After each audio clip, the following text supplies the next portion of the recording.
BSF ইটকুল TSL সবই চালাচ্ছে, আমাদের বিজেপির একজনের আঙুল ফেটে গেছে। জানা গেছে শনিবার বেলা 11:30টার দিকে কিরণগঞ্জ সীমান্তের আন্তর্জাতিক সীমান্ত পিলার 177 এর সাব পিলার 3/4 এস পিলারের কাছে পরিস্থিতি উত্তপ্ত হয়ে ওঠে। স্থানীয়রা জানান, বাংলাদেশের ভূখণ্ডে এসে আম এবং পেয়ারা গাছ কাটতে শুরু করে বিএসএফ এর সহযোগিতায় ভারতীয় নাগরিকরা।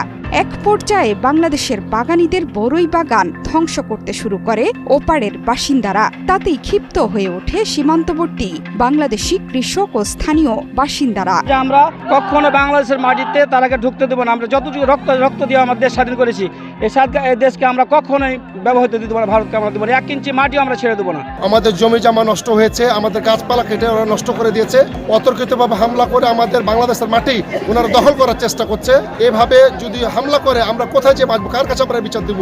শনিবার বিকেল 3:30টার দিকে ব্যাটালিয়ন পর্যায়ে পতাকা বৈঠক অনুষ্ঠিত হয়। ব্যাটালিয়ন পর্যায়ে পতাকা বৈঠকের পর ভারতীয় সীমান্তরক্ষী বাহিনী বিএসএফ এই ঘটনার জন্য দুঃখ প্রকাশ করে ঘটনা তদন্ত করে ব্যবস্থা নেয়ার আশ্বাস দেন।